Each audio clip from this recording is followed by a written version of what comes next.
Conexão Poder. Oferecimento Unimed Cuiabá, 40 anos. Feliz Dia das Mulheres que nos inspiram a cuidar. Boa noite, sejam bem-vindos ao programa Conexão Poder e hoje nós vamos entrevistar o deputado estadual Wilson Santos. Exatamente, ele que é professor, muito bom professor também. Vamos falar um pouquinho, ele como líder, né, atual líder do governo, o governador Pedro Tax. Eleito com 20.562 votos, Wilson Santos exerce na Assembleia Legislativa seu terceiro mandato como deputado estadual. Assim que eleito, ele prometeu dura fiscalização ao governo de Tax, com postura independente no parlamento. Mas logo o anúncio de que o governador Pedro Tax o escolheu para ser o líder do governo pegou muitos de surpresa e parece ter desagradado alguns. No parlamento, o deputado vem enfrentando a tarefa de aparar as arestas e fazer o entendimento entre o governo e os deputados que vêm questionando várias medidas de Tax. Recentemente, além de alardear na imprensa que a nova gestão encontrou servidores fantasmas na antiga folha de pagamento e super salários, Wilson teve seu nome veiculado a denúncias do Ministério Público, que apontam suposto desvio de 6 milhões dos cofres públicos quando era prefeito de Cuiabá. É isso aí. Olha, hoje nós vamos bater um papo com o deputado Wilson Santos e comigo aqui na bancada eu tenho o jornalista Paulo Coelho e o professor Lourenberger Alves. Deputado, essa retomada, podemos dizer que seria uma retomada da política, né? O senhor, durante todo esse processo, antes dessa eleição, deu muitas explicações nas redes sociais, né? Por um problema lá atrás, né? Mas podemos esperar aí uma candidatura à prefeitura para 2016 ou uma candidatura ao governo para 2018 com essa retomada, né, na política? Aí você disse que era meu amigo, né? Sim. E professor. Já começa assim o programa. Né? Não, minha vez já passou, já não tenho mais nenhuma vontade sincera. Tem gente nova aí no pedaço, na fila. Já fiz tudo que eu podia, dediquei ao máximo a Cuiabá, sou grato. Agora em setembro completam 50 anos de Cuiabá. Cheguei aqui em setembro de 65. Sou extremamente grato a tudo. Tenho 3 filhos cuiabanos, 2 netos cuiabanos, 2 cursos superiores feitos aqui na nossa querida UFMT. Extremamente grato, mas não tenho a mínima intenção em voltar ao Executivo por agora, e Cuiabá é muito complexo, não tenho nem interesse. Estou fora, como diz a moçada, estou fora. Estou fora, né? Tô fora. Deputado, boa noite, tudo bem? Boa noite, Paulo. Coisas? Então, seus 50 anos de Cuiabá, você está com 53, a época que a referida pergunta aqui, inicial aqui do professor, sobre aspas, problemas lá atrás. Esse problema especificamente, que eu entendi pelo menos, foi a sua renúncia da Prefeitura de Cuiabá para disputar o governo do Estado. Eram 48 anos de Cuiabá, por aí. 48 anos de Cuiabá, 50 anos de Cuiabá não seriam suficientes para lhe encher de amor e honrar o compromisso de ficar até o final da sua gestão, para a qual o senhor foi eleito prefeito de Cuiabá, pela segunda ocasião. O senhor foi reeleito, não é? E olhando para trás aí olhando pelo retrovisor, o que o senhor analisa aí? O professor que citou o seu pedido, os seus pedidos de desculpas via redes sociais, mas o que passa pela sua cabeça hoje? Se voltasse atrás, se a oportunidade tivesse, o senhor renunciaria para disputar o governo do Estado? Bom, Paulo, primeiro quero dizer que você está 100% correto. É difícil um político admitir. Eu errei. O que me levou a isso foi um conjunto de fatores. Eu me sentia cercado, um governo sitiado, especialmente pelo governo estadual. É só ver os investimentos que o governo estadual fez em Cuiabá durante a minha gestão. E também pelo governo federal, que fingia dar com uma mão e tirava com 2. E para sair desse cerco, a minha assessoria mais próxima, o partido em nível nacional, em nível estadual, exigiu a minha candidatura. Mas eu quero dizer que foi um erro. Se eu tivesse ficado na prefeitura, eu tinha terminado o Rodoanel. Eu tinha avançado muito na questão do saneamento. Teria Avenida Cabe? Não teria feito a construção. Não teria Avenida Cabe? Não teria. Não, eu já tinha arrumado a Sanecap. Quando eu deixei a prefeitura, eu peguei a Sanecap em 2005 com 1.250 servidores aproximadamente, faturando 3 milhões e 600 por mês. 5 anos e 3 meses depois, a Sanecap tinha 700 servidores concursados, faturando 8 milhões e meio por mês, já tinha um lucro de R$500 mil mês a Sanecap. Já tinha feito a ETA Tijucal, quase 20 quilômetros de adutoras que há décadas não se fazia em Cuiabá. Estava arrumando a Sanecap. E eu não teria feito a concessão. Teria feito lá atrás, em 2005 ou 2006. Era o momento de fazer. Mas naquele momento já estava, a Sanecap já tinha tomado rumo. Já estava, se você questionar a Valéria Roder, né? Estava encaminhada.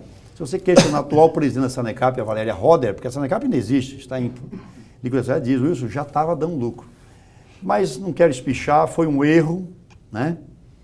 Cuiabá me deu meu sonho, que era ser prefeito, fizemos um belo mandato, o primeiro mandato foi muito bom, tanto é que saltamos de 53% dos votos para 61% na reeleição. Nós batemos o Mauro com uns 21 pontos, de quase 22 pontos de vantagem, 61 a 39, uma belíssima, consagradora reeleição. 15 meses depois, acabei deixando, disputei, e o povo é sábio, me castigou, me reprovou. Eu abaixei a cabeça, mergulhei, fui para o ostracismo, nunca pus a culpa em ninguém, nunca culpei o meu partido, nunca culpei essa liderança, não. Eu fui o grande responsável. Fez o exame de consciência. Isso... Deputado, você pode puxar a orelha, está grande, mas pode puxar. Deputado Wilson, é uma honra tê-lo aqui no nosso bate-papo.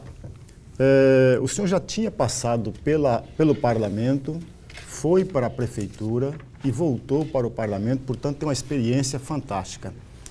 E agora é líder do governo. A minha pergunta é bem simples. O senhor pode apontar um dos erros que o governador Pedro Táxi cometeu e qual é a maior dificuldade que ele tem, tendo o senhor como líder do governo na Assembleia? Será que já tem erro? Bom, claro. Eu penso que o Pedro Táxi, ele é extraordinariamente bem intencionado. Eu tive o privilégio de conviver. Desde 74 eu voto, né? Eu já votava por minha mãe. E os meus tios lá do Mato Grosso do Sul diziam, Noemi, é para votar no Londres Machado. Minha mãe esquecia o nome, eu guardava e ia com ela na cabine aqui na antiga Secretaria da Educação, aqui na Colônia de Costa. Sim. Ia com a minha mãe. Então eu acompanhei o governo de Garcia Neto, acompanhei o governo de Frederico Campos, Júlio Campos, Bezerra, acompanhei o governo de os vices, né, com Vilmar, com Edson, acompanhei Jaime, já era deputado com Jaime, me elegi vereador com Bezerra, acompanhei todo o governo do Dante, fui secretário do Dante na capital, fui secretário do Dante no estado, do Blairo, do Silval e agora do Pedro. Eu analiso que da segunda divisão do estado para cá, para cá, nós tivemos 2 governadores acima da média, que foi o Júlio e foi o Dante. O Júlio, um tocador de obras, um tarado para tocar obras. Eu penso em obra. E o Dante, um estadista. Contrariou um monte de princípios ideológicos, que ele foi criado por um pai udenista, mas no Rio tornou-se comunista, filiou-se ao MR8, e quando chegou ao exercício do mandato de governador, teve que negar um monte de coisa, mas teve coragem, em nome da sociedade, de privatizar a SEMAT, liquidar o BEMAT, extinguir a CODEMAT, fez a maior reforma da história do estado mato-grossense. E que deveria ter sido continuado, infelizmente o Blair não continuou. Então eu vi tudo isto passar na minha cabeça, como professor de história e como até um pequeno agente de toda essa história. Na minha concepção, eu disse ao governador Pedro, eu acho assim que falta um pouquinho no seu governo cabeças brancas e calvas. Um pouquinho mais de gente careca e de cabelos brancos. Mas nada como a honestidade, como a força do trabalho para superar tudo isto. Se eu fosse governador, o que a população não permitiu, eu faria uma mescla da juventude com a experiência. Não tenho dúvida disso. Eu acho que... Mas isso atrasa um pouquinho mais algumas coisas. Nesse começo há muita insegurança por parte de alguns secretários, mas essa seria, na minha opinião, uma pequena correção que eu faria. Falta experiência. Ter um pouquinho mais, uma média de idade um pouquinho mais alta. Uhum. Deputado, vamos dizer, o apelido Galinho, né? Galinho. Galinho. Ele é interessante e foi, de certa E que eu gosto, hein? Claro, sem dúvida, né? Foi colocado justamente pelo fato do senhor ser um bom Foi de João briga. Malheiros que colocou Foi isso. João João Malheiros. Malheiros. Ser bom de briga, né? Um bom parlamentar, ser bom de briga, né?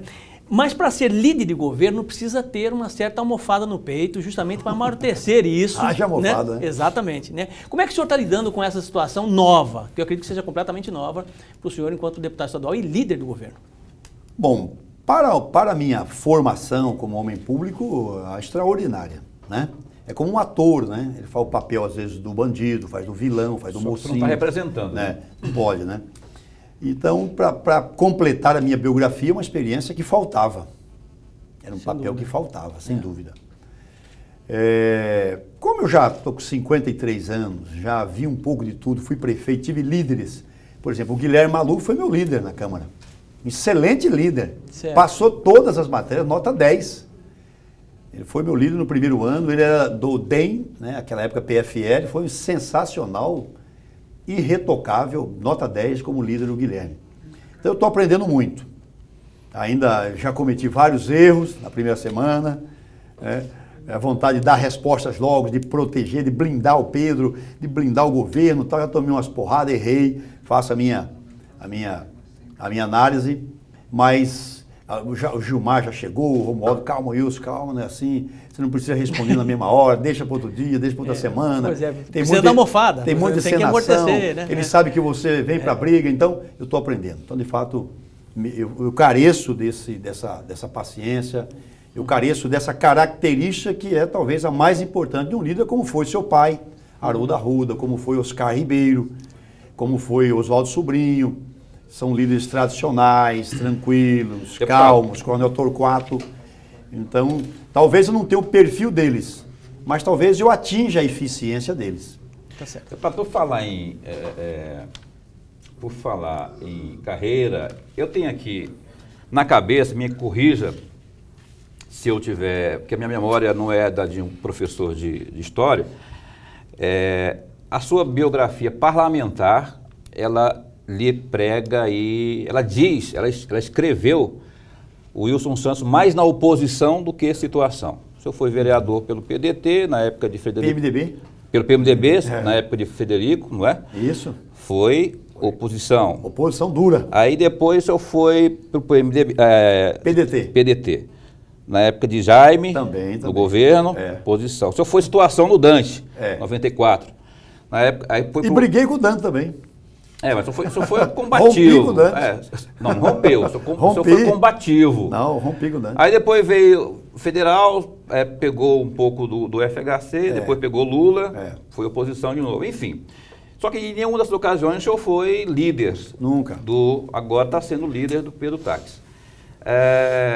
Como que é isso, rapaz? Eu não vejo o Wilson Santos situacionista, sem combater, que é a marca, daí o nome Galinho, né? Dado pelo João Malheiros. Né? Como que o senhor vai fazer para defender suas bandeiras, sendo que as suas bandeiras podem não ser necessariamente aquelas que o Executivo está lhe recomendando como líder dele, no caso do Pedro Táxi?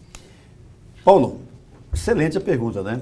Eu tenho que me virar nos 30, mas as minhas bandeiras eu não largo nenhuma, nem meia. A educação, já conseguimos aí em 60 dias retornar ao MTVest, estamos prevendo no máximo dia 20 de abril, início das aulas, 1.200 alunos. O MTVest estava parado no estado há 3 anos, conseguimos trazer de volta, presencial em Cuiabá e Várzea Grande. Já estou trabalhando a Bolsa Universitária Estadual com o sinal do governador, talvez para 2016 ou 2017, vamos avançar. A questão da Unemate em Cuiabá já está sendo avançada também, bandeiras nossas. É uma bandeira antiga, inclusive, né? A redução do 12º da Assembleia, a transparência, a procura por fantasmas, a redução do quadro de servidores, a moralidade, a transparência. Nós estamos juntos, porque o Pedro também tem esse perfil. Às vezes você troca a embalagem, mas o conteúdo é o mesmo. Às vezes eu falo a mesma coisa, num tom mais baixinho ou mais alto, mas eu estou dizendo a mesma coisa. Tá, deputado. Então, agora eu estou só dando uma modulada no volume, Mas eu estou dizendo as mesmas coisas. Eu sei, mas aí a pergunta é justamente nesse sentido, porque só vai ter uma demanda, está começando o governo Pedro Táxi agora, pouco provável que a gente possa tirar um parâmetro a partir desse momento, ainda nesse momento, nesses 60 dias aí. Só que o senhor vai ter que cuidar de si também, né? E vai vir, puxa, isso acabou de, eu sei disso pela a sua assessoria, que na última sexta-feira, hoje é domingo, Dia das Mulheres, a propósito, Feliz das Mulheres para todas que estão na audiência, o senhor esteve em reunião com o pessoal do Detran para resolver o primeiro abacaxi, assim, mais suntuoso, mais volumoso do governo Pedro Táxi, que é a greve no Detran, entendeu? Aí, quando o senhor se dedica a uma situação que vem de demanda do governo, a sua propriamente, o senhor tem que dar resposta para esses 20.562 eleitores que lhe puseram lá, não é? Como que o senhor vai fazer para resolver isso, para cuidar de si? Porque a sua atuação não será necessariamente defender o governo. Não foi para isso que o senhor foi eleito. Como que vai fazer essa... Paulo, aí é que vai um pouquinho a experiência. Eu tive as duas coisas na prefeitura. Eu tive a relação com os médicos, dura. Tivemos uma das maiores greves da história dos médicos de Cuiabá, mais de 70 dias, duríssima. E tive a relação com os professores, cujo sindicato, o Sintep, há muito tempo é dominado pelo PT. Nessa relação da educação, foram 8 anos, eu e o Chico, sem nenhum dia de greve. Já com os médicos, tivemos essa longa greve. Então, eu vi os dois lados da moeda. Então, isso me dá um pouquinho de experiência. Na sexta-feira, sentamos na Assembleia com o Sindicato dos Servidores, com o delegado Roger, que preside o Detran, com o Gil representando a Secretaria de Gestão, antiga SAD, e estamos muito próximos do entendimento. Por quê? Porque os servidores estão buscando uma pauta única. Pela primeira vez eu vi isso. Concurso. Não é aumento de salário, não é reposição de perdas salariais, não. Concurso mesmo. Eles querem concurso público. Tem que aplaudir, tem que respeitar. Eles querem acabar com a indicação do vereador, do deputado. Eles querem aquele que se prepara, que estuda, que passa, que seja aprovado, convocado, qualificado e vá para frente do trabalho. O Detran arrecadou ano passado 330 milhões de reais. E o Detran ainda tem um espaço para arrecadar mais de 100 milhões ano.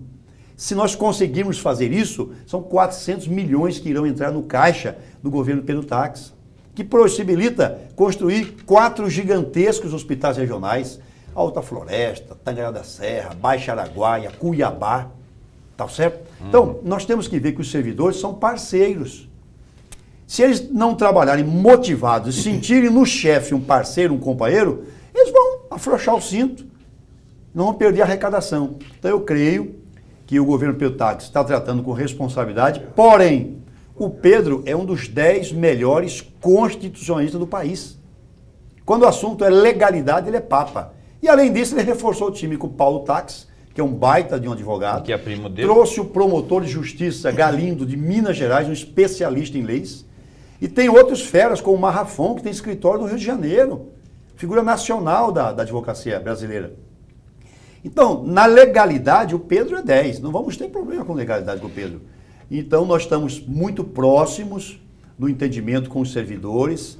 Tem gente hoje proibida de viajar, não conseguiu renovar a sua CNH.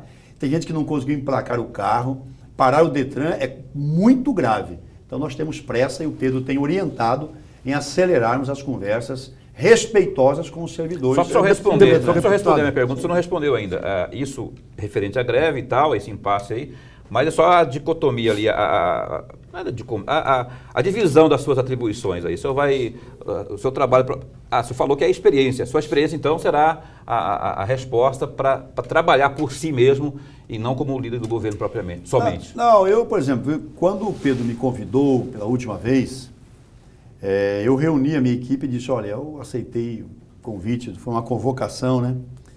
E quero dizer que a partir de hoje, as nossas atividades do deputado Wilson Santos passam a ser secundárias nesse gabinete.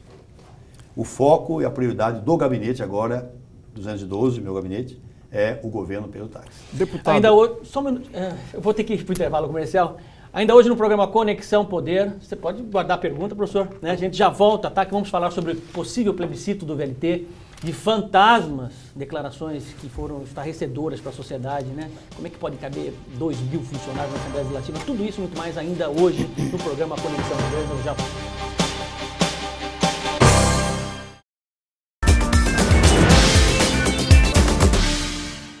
Já voltamos com o programa Conexão Poder. Muito obrigado pela sua audiência na TV Pantanal, canal 22. Hoje entrevistamos o deputado estadual Wilson Santos. E no final do último bloco ficou no ar aí, começando a fazer a pergunta, o professor Lorenberg Alves. Com você, professor. Deputado, ainda com as dificuldades do líder do governo, de um lado o senhor tem um grupo de parlamentares que foram excluídos do jogo da decisão para montar a mesa diretora.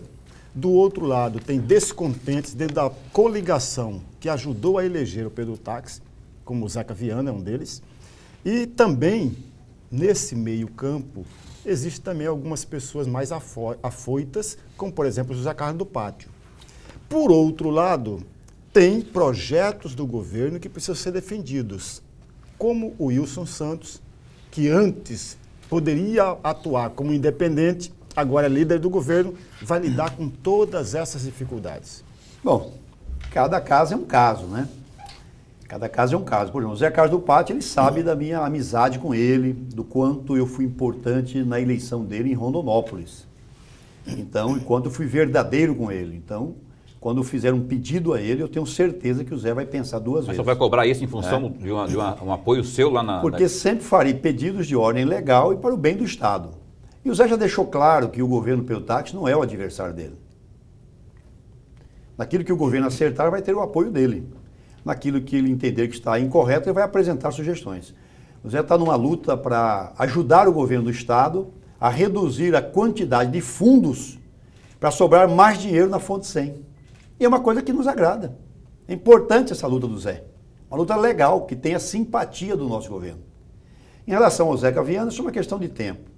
O Zeca foi um dos responsáveis pelo surgimento do Pedro Táxi no cenário estadual.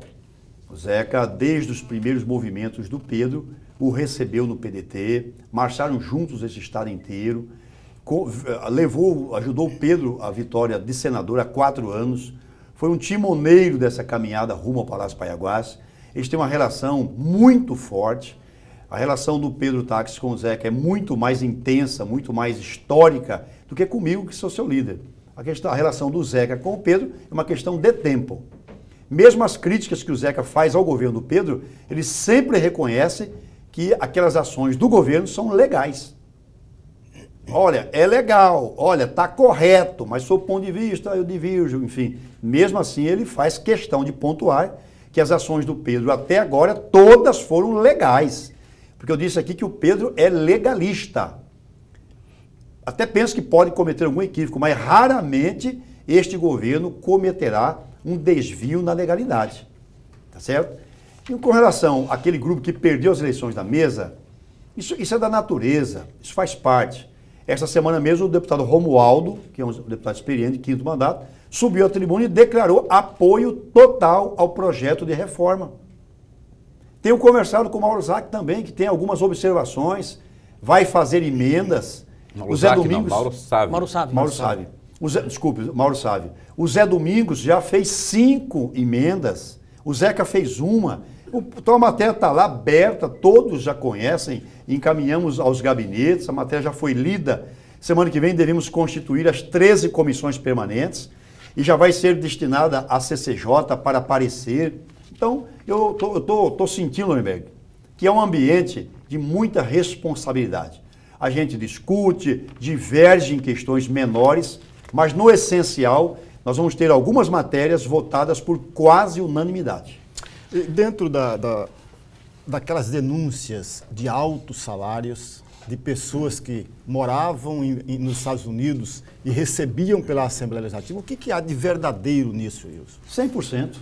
E quais são os 100%. Nomes, então? Não vou citar nomes. Por quê? São 100%. Eu disse que lá existiam remunerações de R$71 mil, de 66 mil, de 53 e de 41. Reafirmo, tudo é verdade. Remunerações relativas ao mês de janeiro. A casa, como disse o Haroldo aqui, não comporta 2.200 servidores. Não tem mesa, cadeira, corredor, nem sala para tudo isso.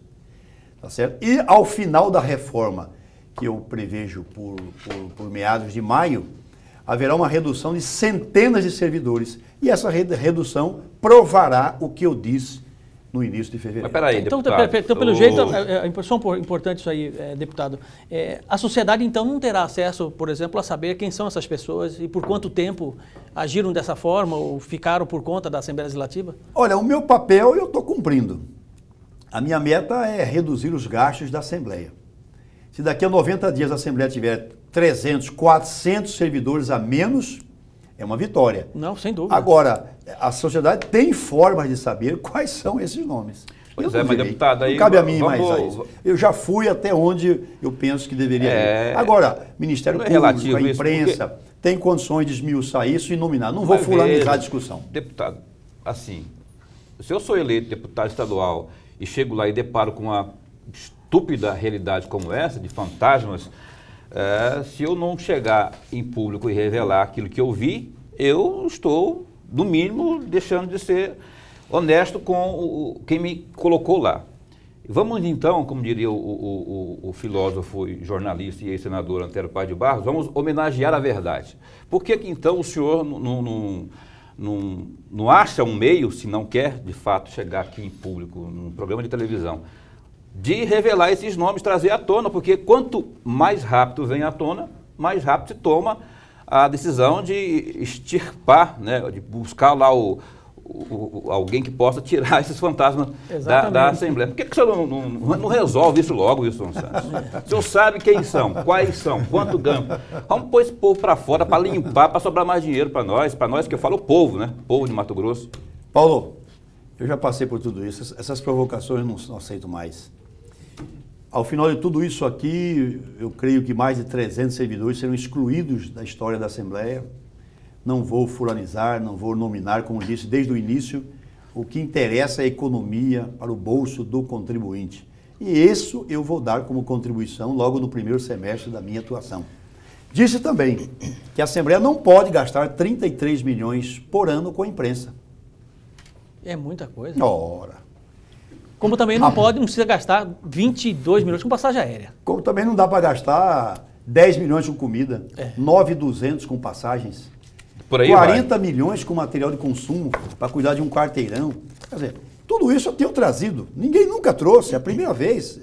Foi o deputado Wilson que trouxe tudo isso. E é verdade. A sociedade sabe hoje que a Assembleia custa mais de 400 milhões de reais por ano. Mais do que a Prefeitura de Sinop gasta para a sua manutenção, mais do que a Prefeitura de Várzea Grande, tirando os recursos do PAC. É um absurdo. Tenho feito enfrentamento. Votei na chapa vencedora em cima de propostas. Primeira, transparência total da movimentação financeira. Só isto aí vai ser um dado histórico de controle externo da sociedade sobre a Assembleia. Nunca mais se terá dúvida sobre gastos. E vai apresentar a partir de 4 meses. 4 meses, fevereiro, março, abril, maio. Em junho eu vou cobrar. A Assembleia vai ter que dizer onde colocou. Aproximadamente 35 milhões mês. Vezes 4, 140 milhões no primeiro quadrimestre. Também votei em cima da proposta de acabar com a reeleição do presidente e do primeiro secretário para o próximo biênio. Tem que estar fora da mesa. Votei também pela publicação da relação de todos os servidores da Assembleia, Lorenberg e Paulo, ativos e inativos, e ao lado a respectiva remuneração. Não é salário, remuneração.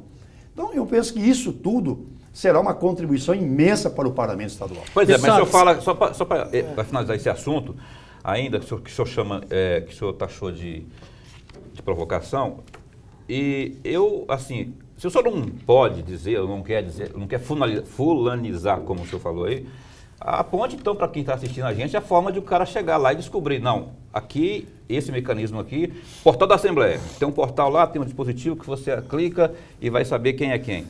Alguma pista para que se possa saber, não só quem está assistindo, mas Ministério Público, ou seja, tá aí, Ministério Público, se o senhor não traz à tona isso aqui, denuncia o Ministério Público.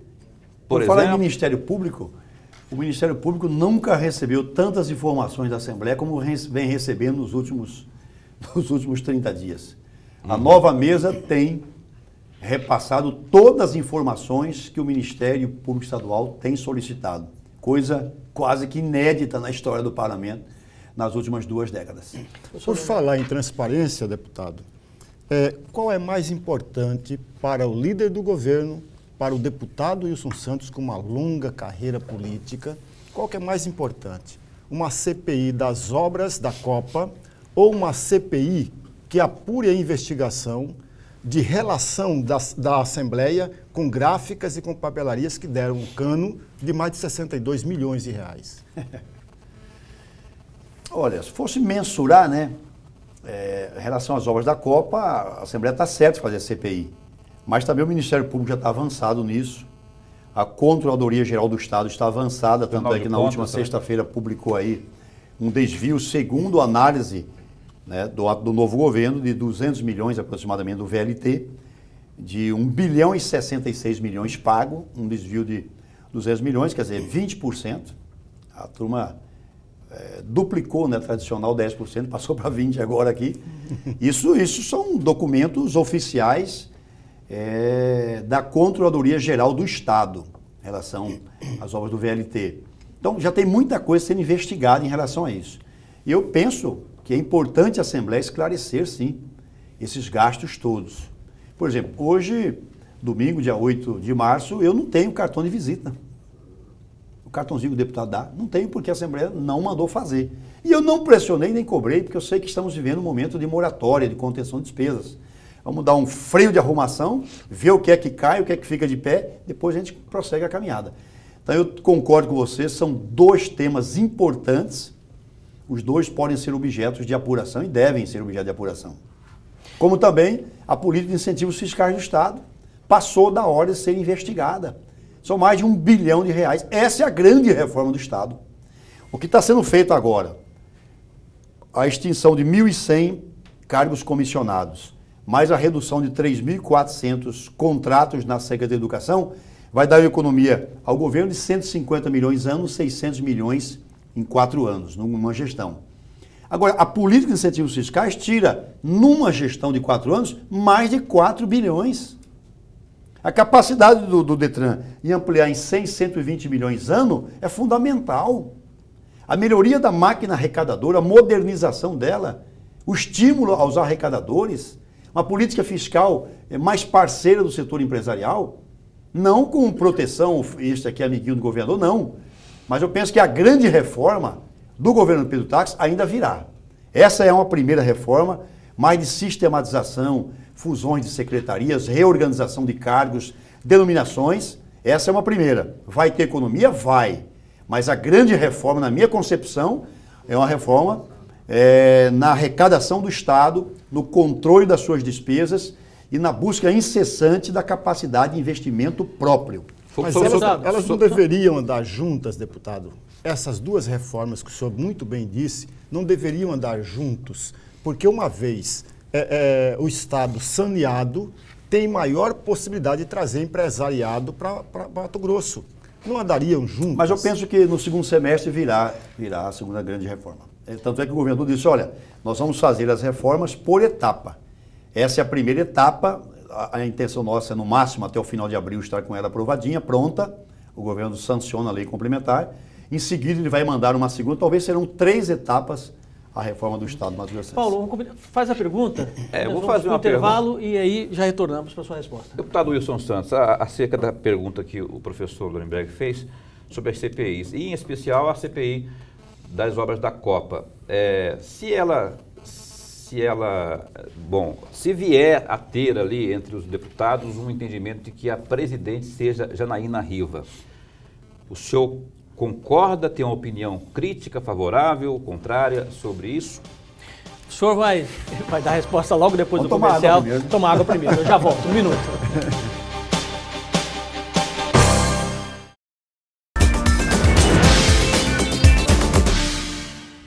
Já voltamos com o programa Conexão Poder. Obrigado por sua audiência. E no último bloco ficou pendente a pergunta do jornalista Paulo Coelho. Por favor, Paulo. Vou repetir aqui, eu perguntei, deputado Wilson Santos, sobre a possibilidade de a deputada Janaína Riva filha do ex-deputado José Geraldo Riva, que está preso, inclusive, vir a presidir a CPI das obras da Copa.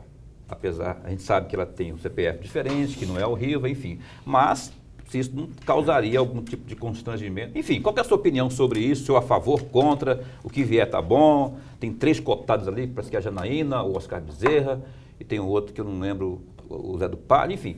Como é que o senhor avalia essa possibilidade de a Janaína, que foi uma das que propuseram esta criação da CPI? A deputada Janaína foi a primeira a falar em CPI na Assembleia e na imprensa da Copa. Ela teve quase 50 mil votos. É a segunda mais votada, só perdendo para o deputado Mauro Sávio. Como eu estou lá na lanterninha, ela é uma das líderes. Tem todas as condições, não tem nenhum problema, vai exercer o seu mandato na plenitude das suas prerrogativas. O fato de ser filha do Riva, do deputado Riva... Não... Olha, nenhuma transgressão, nenhum delito feito por alguém é transferível aos seus parentes e a ninguém. Não tem nenhum problema.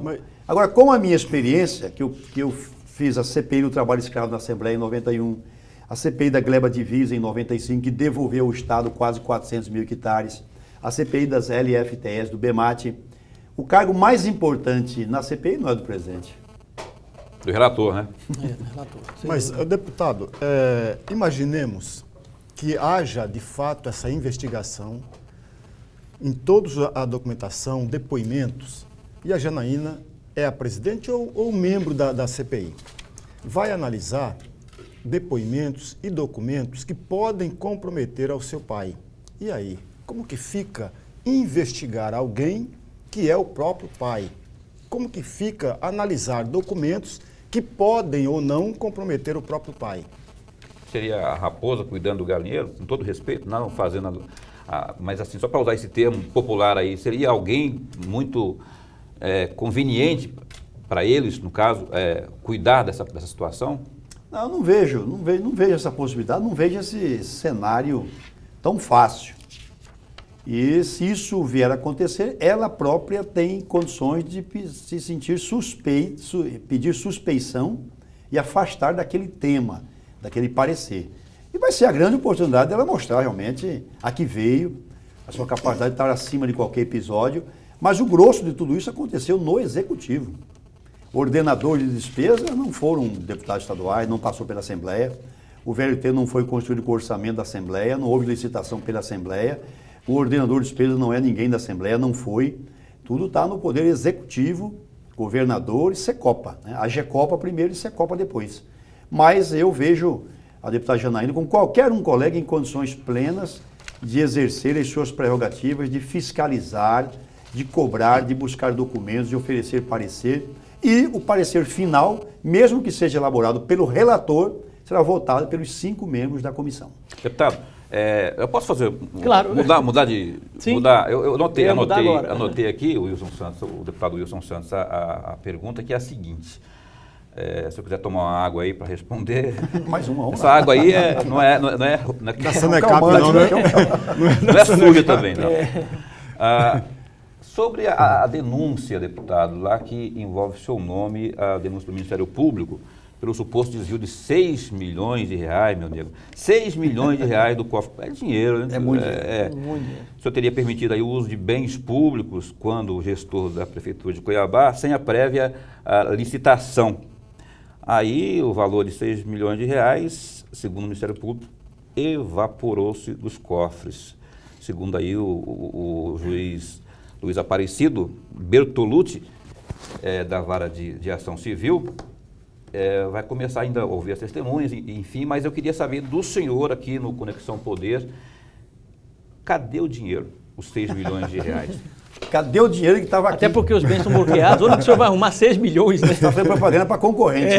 Acabou, cadê o dinheiro que estava aqui? Bom, te agradeço a pergunta e vou começar dizendo o seguinte, eu recebi 23 representações no Tribunal de Contas da União.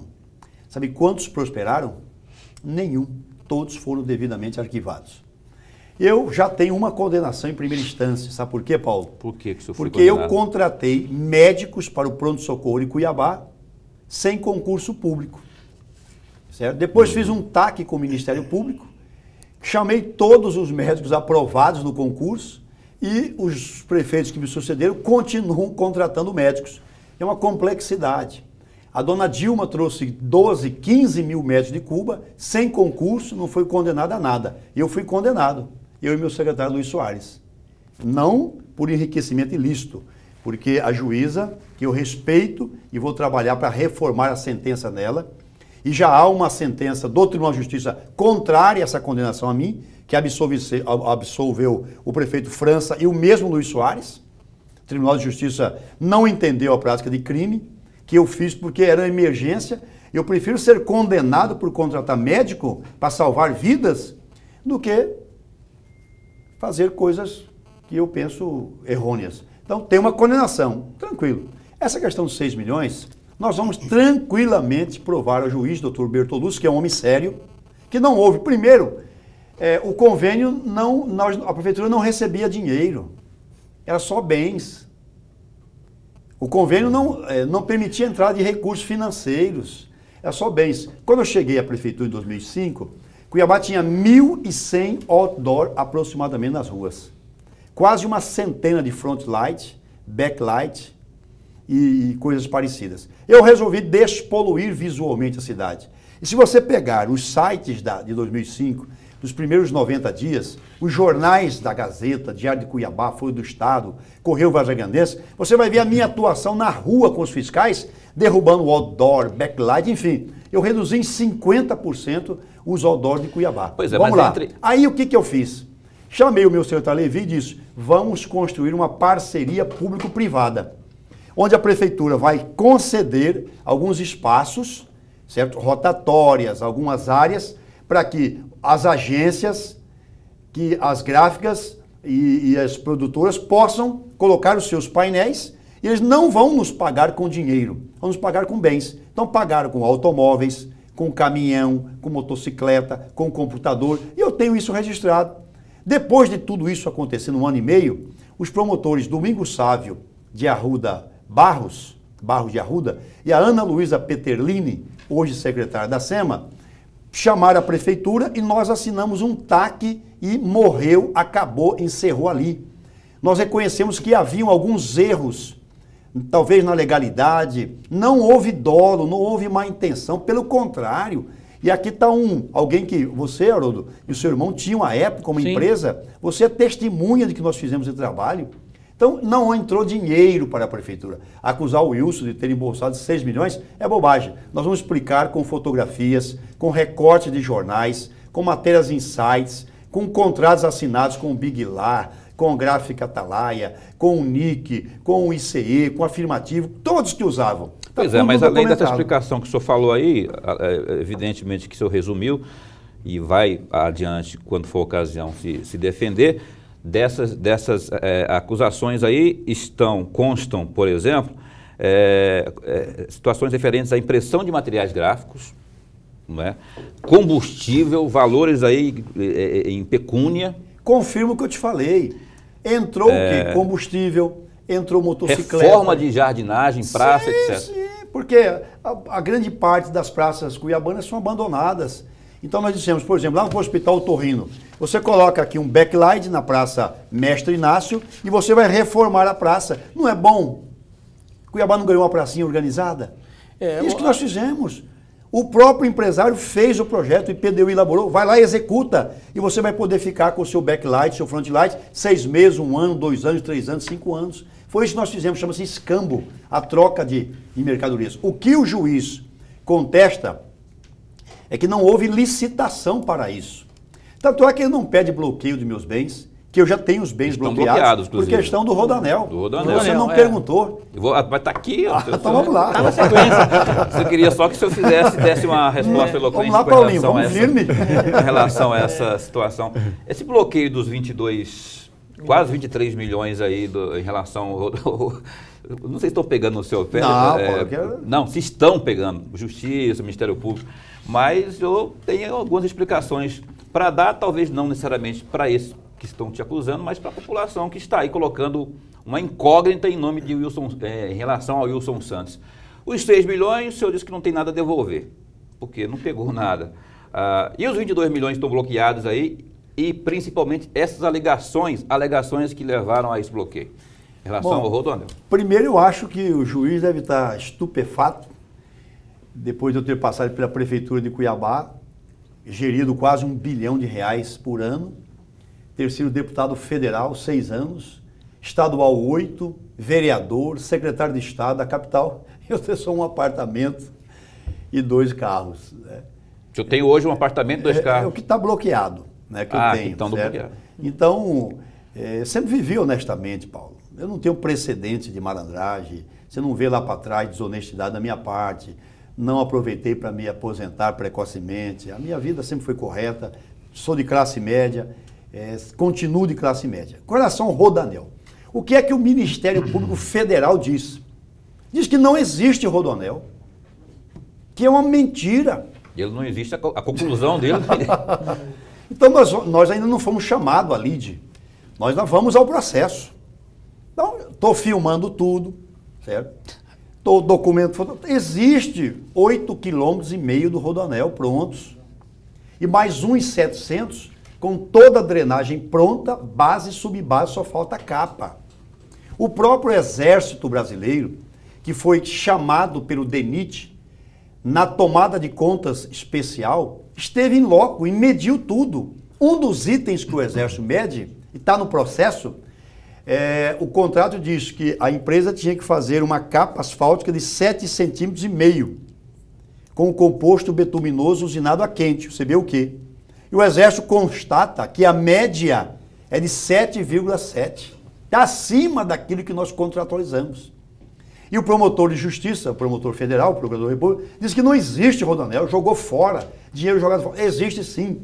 Quase todos que estão me ouvindo aqui já passaram, indo daqui da Chapada até o Sucuri. Tem sim, falta aqui a rotatória. Então, há alguns problemas? Há, mas a grande parte desses recursos foi aplicado. E quero dizer mais, se nós fôssemos hoje pegar os 8,5 quilômetros prontos, mais 1,7 quase pronto, ao preço que o Estado licitou aqui a duplicação Cuiabá-Chapada, nesses primeiros 6 quilômetros da rotatória Paraguia até a Fundação Bradesco, ali está R$3.700.000 o quilômetro. Só aí passaria de R$30 milhões. E o gasto do Rodoanel foi 22 milhões. Deputado. Então, eu recebi 23 acusações no Tribunal de Contas da União. Todos foram apurados rigorosamente e todos foram arquivados, porque não encontraram em minha conduta dolo, enriquecimento ilícito. E o TCU arquivou. E vou responder tranquilamente, de cabeça erguida, não me envergonho, olho para os meus filhos nos olhos, tenho um pai honrado, correto. Se houve algum erro técnico, culposo, nós temos que pagar por isso. Mas estou tranquilo e no momento exato que a Justiça oportunizar a nossa defesa, nós iremos apresentar uma vasta documentação de defesa. Deputado, mudando de assunto para um assunto muito atual, é a questão do VLT. Sabe-se que o VLT foi uma grande mentira e pior, com ciência e conivência por parte do governador Silval Barbosa, não sou eu que estou dizendo isso, é a Controladoria Geral do Estado que afirmou isso e nós interpretamos dessa forma, né? Agora nos aparece a possibilidade de um plebiscito em algo que deveria ser resolvido, acredito eu, né? Ter uma solução técnica. Por que agora jogar para a plateia? Jogar justamente para a população um problema grave que foi feito lá atrás, justamente agora. Por que não resolveu isso lá atrás? E por que jogar para a população a decisão de algo extremamente técnico? Bom, Haroldo, eu não queria estar na pele do governador Pedro Taques. É um abacaxi para descascar, cabeludíssimo. Grave, muito mais do que você possa imaginar. Mas eu quero dizer que lá atrás, eu, prefeito de Cuiabá, e o Blairo, governador, nós assinamos, nós contratualizamos com a União o BRT. Nós não assinamos VLT. E uma das coisas que nos levou a assinar o BRT, o ônibus com trânsito rápido, com canaleta exclusiva só para o ônibus, foi o valor da tarifa. Porque à época nós fizemos uma consulta ao Ministério das Cidades, nos informou que a tarifa do VLT em Cuiabá custaria em torno de R$14 só para ir. O Brairo e eu, tá louco. Curitiba tem BRT, rapaz. É a melhor mobilidade urbana do país é Curitiba. Vamos de BRT. Assinamos, eu assinei com o presidente aí, o presidente Lula, o ministro da cidade, não lembro quem, o Brairo, assinamos BRT. Depois mudaram para VLT. Agora, vou colocar interrogação na sua cabeça, tá? Eu tenho minha posição formada. Ao final vou dizer. Vamos supor que termine o VLT. Você acha que o governo do estado tem dinheiro para terminar o VLT? Sozinho, não. Muito bem. Outra pergunta. Mas tem que ter responsabilidade. Vamos terminar o VLT e cobrar quanto de tarifa? O povo aguenta pagar mais 5? Não, mas peraí. Quando se fala em VLT, não só aqui no Brasil, como em qualquer parte do mundo, deputado, tem que existir subsídio do Estado. O Estado tem que participar, não existe isso. Quebrado, 1 bilhão e 700. Mas por que não pensou isso lá atrás? Mas era o outro governador. Não é o Pedro. Mas aí tinha muitos dos deputados que estão hoje na Assembleia Legislativa, o senhor não está, mas seus colegas aí, seus parceiros hoje... Deveriam, o Tribunal de Contas, endossaram, né? Endossaram isso. A Assembleia acabou endossando. Eu estou fazendo o papel do advogado diabo. Primeira pergunta. O Estado tem mais 1 bilhão para pôr em VLT? Não sei. Segundo, e se ao terminar o VLT, a tarifa custar R$ 5, R$ 7, o povo que anda... Porque você não anda, eu não ando... Quem vai andar é o povão, C, D e E. A gente vai lá de vez em quando passear e tal. Tem condições de pagar R$ 5 de VLT, mais 3,10? O governo tem que subsidiar. É assim em qualquer parte do mundo. Sempre foi. Sim, mas em países que têm dinheiro, o governo de Mato Grosso não paga nem o passe livre para o estudante. Quem pagava era a prefeitura de Cuiabá. Quantas vezes eu briguei com o Braio? Pague o passe do estudante do Nilo Povas, do Médici. Não tem para pagar para onde, pagar para VLT. A privatização não pode ser uma saída? Aí a gente encerrar. Hã? Aí eu vou terminar. Aí vamos voltar para o BRT. Então vamos passar trator, quebrar tudo, destruir viaduto, arrancar trilho, e aqueles vagões, fazer o quê? Porque eles foram feitos só para Cuiabá e Várzea Grande. Pois então, mas aí a resposta aqueles vagões não servem para Goiânia, não servem para Cabo Frio, para Curitiba, para Manaus. Até a temperatura foi medida. Não tem o que fazer com aqueles vagões. Então agora estou fazendo outro papel. VLT eu te falei, complicado. BRT vai destruir tudo isso aí? 1 bilhão e 66 milhões, vai passar a máquina, quebrar tudo. Mas a sua posição qual que é? Só pois a minha posição os dois lados, a favor, é contra. Privatizar, entregar para a iniciativa privada, o governo não põe mais nenhum real nessa obra e terceiriza, concessiona por 20, 30, 35 anos, que é o máximo que a lei permite, porque não dá mais para pôr dinheiro nessa obra, na minha opinião. O VLT que o senhor fala. O VLT, na minha opinião. Mas a empresa que terceirizou ou terceirizada vai cobrar um valor a mais. E aí? Como que fica? Porque a própria sociedade que pagou por tudo isso. O papel do governador é só 1 bilhão de reais. E o papel dos parlamentares é intermediar essa situação toda. E aí, o que fazer? Aí é que eu quero dizer que vocês três poderiam fazer um programa em nível nacional. Pela seriedade, pela profundidade. Por isso que eu sou simpático ao plebiscito. 60 dias, 90 dias, 120 dias discutindo tudo, tintim por tintim. Porque eu não tenho a resposta acabada.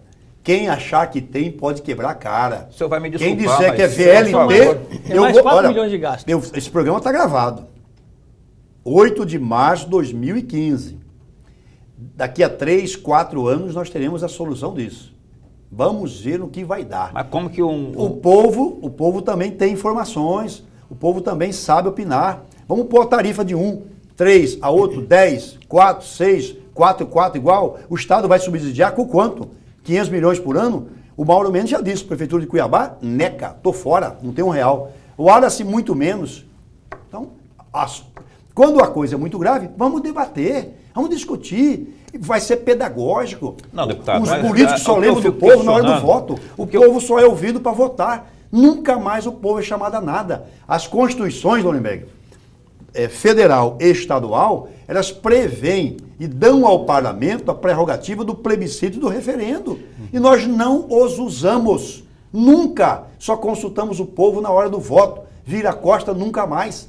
Vamos criar pedagogicamente. Eu sei que é polêmico, mas é uma oportunidade da gente iniciar um processo de tirar daqui para frente poder de decisão dos políticos e aos poucos ir passando para a população. Deputado, mas assim, como que um político da envergadura de Wilson Pereira dos Santos, 53 anos, casado, 50 anos de Cuiabá, me vem a público defender ou se simpatizar com a proposta de um plebiscito, quando já temos aí, por baixo, R$1 bilhão já do povo, do meu, do bolso desse aqui, daquele ali, daquela, que já foram investidos. Já foi. E tem aí os vagões que o senhor falou, estão lá enferrujando, tem essa estrutura que foi montada que só serve para Cuiabá, e vai se gastar, plebiscito também vai requerer investimentos e tal. E quando, na verdade, se tivessem sido sérios com o dinheiro público, isso já estaria, não com os 16% que hoje tem só de obras já feitas, somente feitas, mas pelo menos mais da metade, já que a ideia era entregar lá na época da Copa. E o senhor vem aqui e dizer que o senhor defende o plebiscito, sendo que o ideal seria o legal, o honesto seria entregar isso, o VLT, sem nenhum centavo a mais e sem necessariamente ouvir a população já está cheia de tanto, já convenceram a população de que o VLT era melhor.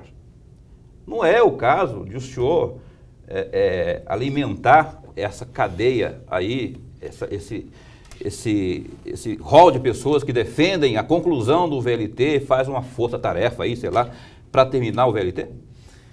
Paulo, primeiro eu respeito a sua convicção, é um direito que você tem. É uma pergunta, é opinativa, mas é uma pergunta. Nos últimos anos teve centenas de plebiscitos nos Estados Unidos.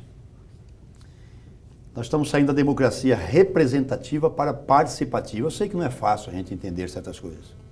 Esse plebiscito era para ter sido feito lá atrás. Concordo, pois então, concordo plenamente, lá atrás. Porque, na verdade, o que motivou a mudança do modal não foi coisíssima nenhuma de modernização, respeito à questão ambiental. Foram outras razões que agora estão aparecendo. Meteram a mão. 200 certo? milhões de desvio. Agora estão aparecendo, certo? Não, vou falar a verdade mais. aqui.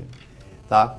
Mas eu, como professor, eu sou apaixonado no debate, na provocação, porque é dela que saem coisas boas. Sem dúvida. Mas por falar em Então, provocação... eu tenho a minha opinião. A minha opinião eu já coloquei aqui. O governo não põe mais nada nesse VLT. Privatiza. Privatiza e só regulamenta e fiscaliza.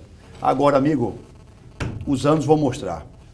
Qualquer das duas opções é complicada. É caro. É cara sob todos os aspectos. Deputado, por falar em provocação, vamos imaginar aqui Mais uma. um cenário de que não haja nenhuma empresa ou empresário interessado no modal. Mas, por outro lado, durante a campanha eleitoral, e muitos eleitores votaram no hoje governador Pedro Táxi pela promessa de que ele ia concluir todas as obras. Aliás, chegou a sair uma pesquisa durante a campanha em que mais de 50% dos entrevistados disseram que votaria num candidato a governador do estado que cumprisse com todas as obras, para concluí-las. E aí o líder do governo, o que pensa disso tudo? Não, tranquilo, porque a proposta de plebiscito não é do Pedro. Deixar claro aqui, não é minha. Eu respeito o direito do deputado Emanuel Pinheiro propô-la, é constitucional, para esse tema e outros, é um direito, uma prerrogativa do parlamento. O Pedro não propôs plebiscito, não propôs referendo. O Pedro, essa proposta pertence à Assembleia, em especial ao deputado Emanuel Pinheiro, que tem mais 8 assinaturas de apoiamento. Tá certo? O Pedro, durante a campanha, também disse algo diferente, de que ele preferia duplicar a 163 de Rondonópolis até o posto Gil, por um preço aproximado do que gastar-se-ia nos 22 quilômetros de VLT em Cuiabá. Também ele deixou claro isso muitas vezes. Mas diz também que não abandonaria as obras. Então essa discussão não nasce no Palácio Paiaguás, não tem origem no Executivo.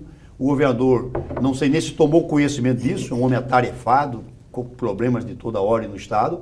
Essa discussão está na Assembleia e eu acho ela interessante, que essa Assembleia estava morta, acabada, enterrada, e voltou a ter debate, voltou a ter discussão, as pessoas voltaram a assistir a TV Assembleia, está começando a virar parlamento mesmo. É só tomar mais algumas atitudes moralistas que a Assembleia recupera um terreno que perdeu durante 2 décadas. Se concorda ou não, são outros 500, mas que a Assembleia, essa caixa de ressonância, e que tem que debater isso, tem que debater. E como está o cenário com relação a essa questão dentro da Assembleia Legislativa? Há uma divisão quase igual ou ela é muito a favor do plebiscito, é muito a favor do VLT ou não é a favor de nada? Tem 9 assinaturas hoje, 9, né? Olha, eu observo ali, tem que observar tudo naquele plenário, que ali só tem gente sabida, danada. Eu sinto assim muita insegurança, porque há muito desconhecimento da tarifa, do modal. A maioria dos deputados é do interior, não é da capital, a maioria é do interior. Não conhece esse assunto, há muito cuidado em se posicionar.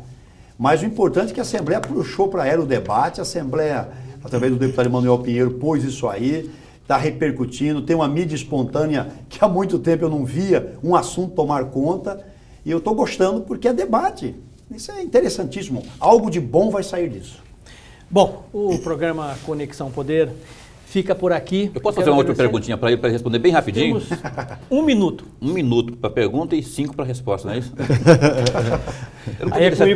Eu não poderia deixar de perguntar, deputado Wilson Santos, sobre, o senhor falou do MT Veste aí, que já foi Cuiabá Veste quando o senhor era prefeito de Cuiabá, sobre a extinção do Cuiabá Veste, sua opinião sobre a extinção pelo prefeito Mauro Mendes sobre o Cuiabá Veste e uma avaliação sintética aí desses primeiros 2 anos aí da administração do seu sucessor e do Chico Galindo, o prefeito Mauro Mendes. Opinião sobre a gestão dele e o Cuiabá Veste e se transformando agora em MT Veste. Paulo, o Cuiabá Veste é um filho meu. Eu criei o Cuiabá Veste. Em março de 2005, implantei, através do secretário João Valente na educação e do professor Sérgio Sintra. Criamos o melhor e maior cursinho preparatório para o Enem do Brasil, em termos de público. Durante 10 anos ele colocou mais de 5.000 pessoas nas universidades, públicas e privadas. Mudou de verdade a vida das pessoas. Não é dar esmola, não viciar, mudou de verdade. Era ali um garçom, virou um professor. Era um motorista, virou um advogado. Agora em agosto tem um outro programa que eu criei que acabou também, que é o Bolsa Universitário Municipal. Em agosto formam 3 médicos pela UNIC, programa que eu criei. Quero levar esse programa também para o Estado. É claro que você fica triste. Extinguir uma coisa fantástica. Dinheiro para a educação não é gasto, é investimento, é capital humano. Está transformando. Mas não é da alçada da prefeitura cuidar de... Em relação à gestão do Mauro, eu não vi ainda novidade, né? Eu a considero regular, na média aí dos últimos prefeitos da capital, eu não vejo nada de... Eu esperava, pessoalmente, uma ação muito forte, muito vigorosa na área da industrialização de Cuiabá. Não ocorreu? Porque ele presidiu a Fiente, achava que iria fazer novos distritos industriais para micro e pequenos empresários, dobrar o tamanho do atual, fazer um pacote, um programa de atração de indústrias. Essa foi a minha concepção. Achava que ele ia diminuir o tamanho da máquina. No início, não precisava perder 2 anos. No início, como o Pedro está fazendo agora, diminuindo agora, fundindo, extinguindo, fazendo o que tem que ser feito no começo. Tá? Mas eu acho que a gestão dele é regular. Olha, no programa Conexão Poder fica por aqui. Eu quero agradecer a presença do deputado estadual Wilson Pereira dos Santos. Muito obrigado, professor. Né? É o que eu mais gosto de chamar, professor. Eu também adoro. É deputado que passa tudo eu rapidinho. Também adoro. E tenho orgulho disso, muito orgulho Obrigado, disso. Né? Parabéns. Obrigado ao jornalista Paulo Coelho. Um abraço, obrigado prazer, satisfação. Ao professor Lorenberg Alves. Obrigado a você pela audiência. Continue assistindo a programação da TV Pantanal, canal 22, a maior programação local e melhor programação local do estado de Mato Grosso. Ficamos por aqui. Tchau.